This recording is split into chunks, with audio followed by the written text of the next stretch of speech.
ഓർമ്മിക്കാൻ ഒരുപാടുണ്ട് തിരുമുടിക്കുന്നുകാർക്ക്. തിരുമുടിക്കുന്ന് ചെറുപുഷ്പം പള്ളിയിലെ പ്രധാന തിരുനാളായ വിശുദ്ധ കൊച്ചുത്രേസ്യയുടെയും വിശുദ്ധ സെബസ്ത്യാനോസിൻ്റെയും സംയുക്ത തിരുനാൾ ആഘോഷിക്കുമ്പോൾ ഓർമ്മിക്കാൻ ഒരുപാടുണ്ട് തിരുമുടിക്കുന്നുകാർക്ക്. പോയ കാലത്തിൻ്റെ രേഖപ്പെടുത്തലും അതിനെക്കുറിച്ചുള്ള പഠനവുമാണല്ലോ ചരിത്രം.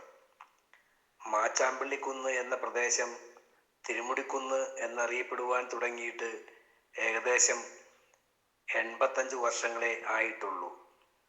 200 വർഷങ്ങൾക്ക് മുൻപ് മുൻ തലമുറയിലെ കാരണവന്മാർ മാച്ചാമ്പള്ളിക്കുന്ന് എന്ന ഇന്നത്തെ തിരുമുടിക്കുന്നിൽ വന്നതും കാട് വെട്ടിത്തെളിയിച്ച് കഷ്ടിച്ച് ജീവിതം നയിച്ചതും അവർ അനുഭവിച്ച ദുരിതങ്ങളുമെല്ലാം ഇന്ന് ചരിത്രമാണ്.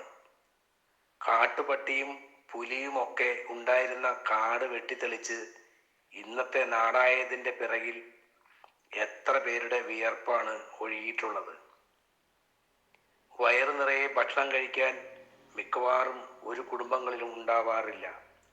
മഴയെ ആശ്രയിച്ച് മാത്രമാണ് കൃഷി ചെയ്തിരുന്നത്.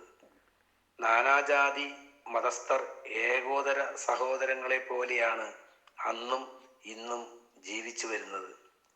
കൊരട്ടി സെന്റ് മേരീസ് ഫൊറോനയുടെ കീഴിൽ 1939 തിരുമുടിക്കുന്നിൽ ചെറുപുഷ്പ ദേവാലയം സ്ഥാപിച്ചത് ഒരു വഴിത്തിരിവായിരുന്നു. 1956 ചാലക്കുടി പുഴയിലെ തുമ്പൂർമുഴി റിവർ ഡൈവേർഷന്റെ ഇടതുകര കനാലിലൂടെ വെള്ളം വന്നതിൻ്റെ പിന്നെയാണ് നമ്മുടെ നാട് സാമ്പത്തികമായി ഉയർന്നത്. വെള്ളം എത്തിയതോടുകൂടി ഒരു പ്രാവശ്യം നെൽകൃഷി ചെയ്തിരുന്ന പാടത്തെല്ലാം ഇരുപ്പുവും മുപ്പുവും, അതായത് 2 പ്രാവശ്യവും 3 പ്രാവശ്യവും കൃഷിയായി.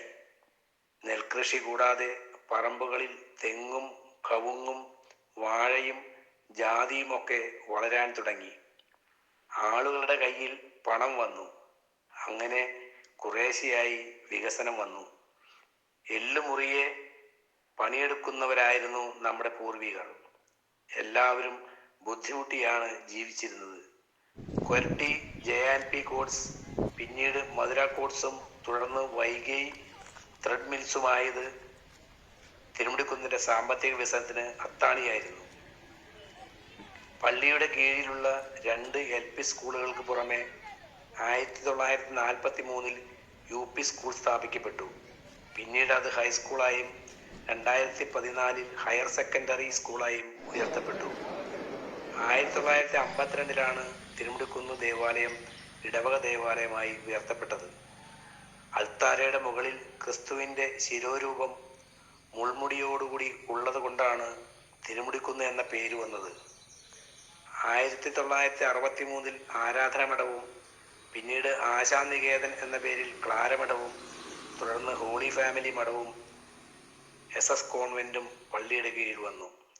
തിരുമുടിക്കുന്നിൻ്റെ വടക്ക് കിഴക്ക് ഭാഗത്തുള്ള 4 കെട്ടിലെ വിശ്വാസികൾക്ക് വേണ്ടി ശാന്തിഗിരി സെന്റ് ജോസഫ് ദേവാലയം നമ്മുടെ ഇടവകയിൽ നിന്ന് സ്ഥാപിക്കപ്പെട്ടു. സെന്റ് ആന്റണീസ് കപ്പേള, വേളാങ്കണ്ണി മാതാ കപ്പേള, വിശുദ്ധ യൂദാ തദേവൂസ് കപ്പേള എന്നീ കപ്പേളകളും ഗാന്ധിഗ്രാം ത്വക്ക് രോഗ ആശുപത്രിയിൽ സെന്റ് മേരീസ് ചാപ്പലും തിരുമുടിക്കുന്ന് ചെറുപുഷ്പ ദേവാലയത്തിൻ്റെ കീഴിലുണ്ട്. 2020 ജനുവരിയിൽ മുടപ്പുഴ ചിറങ്ങര സെന്റ് അൽഫോൻസ പള്ളി ആശീർവദിച്ചു. 1964 തിരുമുടിക്കുന്ന് ദേവാലയത്തിൻ്റെ രജത ജൂബിലിയും 1969 സുവർണ ജൂബിലിയും 2014 പ്ലാറ്റിനം ജൂബിലിയും സമുചിതമായി ആഘോഷിച്ചു. വിവിധ ഭക്ത സംഘടനകൾ ആധ്യാത്മിക രംഗത്തും സാമൂഹ്യ സേവന രംഗത്തും പ്രവർത്തിക്കുന്നു. കാരുണ്യ പ്രവർത്തനങ്ങളുടെ ഉത്തമ ഉദാഹരണമാണ് 2018 ആഗസ്റ്റ് മാസത്തിൽ കേരളത്തിലുണ്ടായ പ്രളയക്കെടുതിയിൽ ഇടവകക്കാർ പ്രളയബാധിതർക്ക് ചെയ്ത സേവനങ്ങൾ. കേരളം മുഴുവൻ പ്രളയക്കെടുതിയിൽ മരണഭീതിയിൽ കഴിഞ്ഞപ്പോൾ സർക്കാരിൻ്റെയോ മറ്റേതെങ്കിലും അധികാരികളുടെയോ ഉത്തരവിനൊന്നും കാത്തു നിൽക്കാതെ പ്രളയബാധിതർക്ക് തിരുമുടിക്കുന്ന് ഹയർ സെക്കൻഡറി സ്കൂളിൽ സുരക്ഷിതമായ താമസ സ്ഥലവും മരുന്നും ഭക്ഷണവും ഒരുക്കി കൊടുത്തു ഇടവകക്കാർ. ഒരാഴ്ചയിലധികകാലം സുരക്ഷിതരായി കഴിഞ്ഞ പ്രളയബാധിതർ പ്രളയം കഴിഞ്ഞപ്പോൾ അവരവരുടെ നാട്ടിലേക്ക് തിരിച്ചുപോയി.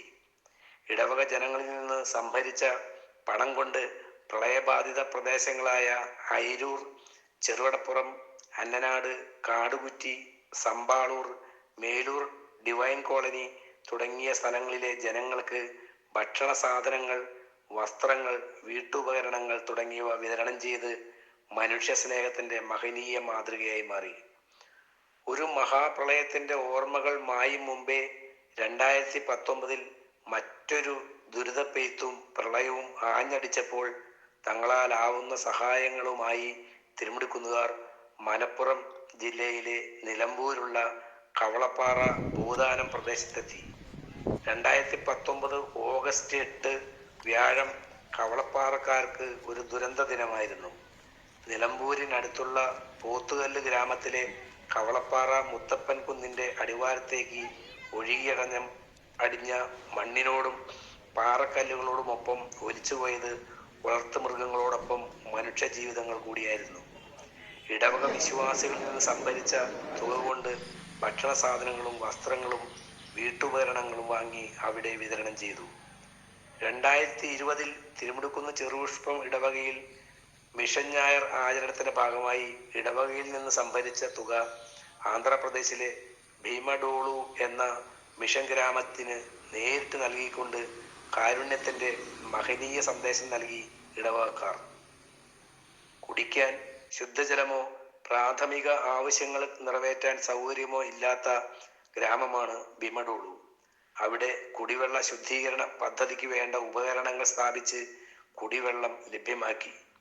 വിശ്വാസ പരിശീലന അധ്യാപകരാണ് നേതൃത്വം കൊടുത്തത്. കലാ, കായിക, സാംസ്കാരിക, ആധ്യാത്മിക രംഗത്ത് പ്രഗത്ഭരായ വ്യക്തിത്വങ്ങളെ തിരുമുടിക്കുന്ന് സംഭാവന ചെയ്തിട്ടുണ്ട്. 23 വൈദികരും 64 സന്യാസിനികളും ഈ ഇടവകയിൽ നിന്നും ഉണ്ടായിട്ടുണ്ട്. വിശ്വാസ പരിശീലന വിഭാഗം വളരെ പ്രശസ്തമായ രീതിയിൽ പ്രവർത്തിച്ചു വരുന്നു. ഇടവകയിലെ വിശ്വാസികളുടെ ബൈബിൾ പഠനത്തെ പ്രോത്സാഹിപ്പിക്കുന്നതിനായി വിശ്വാസ പരിശീലന വിഭാഗത്തിന്റെ ആഭിമുഖ്യത്തിൽ 2024 സുവിശേഷം കയ്യെഴുത്ത് മത്സരം സംഘടിപ്പിക്കുകയും പങ്കെടുത്ത എല്ലാവർക്കും വികാരി റവറന്റ് ഫാദർ സെബാസ്റ്റ്യൻ മാടശ്ശേരി സമ്മാനങ്ങൾ വിതരണം ചെയ്യുകയും ചെയ്തു. ആധ്യാത്മിക രംഗത്ത് മാത്രമല്ല, സാമൂഹ്യ സേവന രംഗത്തും ഇടവക വികാരിയോടൊപ്പം നമുക്ക് മുന്നേറാം. അതിനുള്ള അനുഗ്രഹം ഇടവക മധ്യസ്ഥയായ വിശുദ്ധ കൊച്ചുത്രേസ്യ വഴി ദൈവത്തോട് നമുക്ക് യാചിക്കാം. ഡേവിസ് വല്ലൂരാൻ.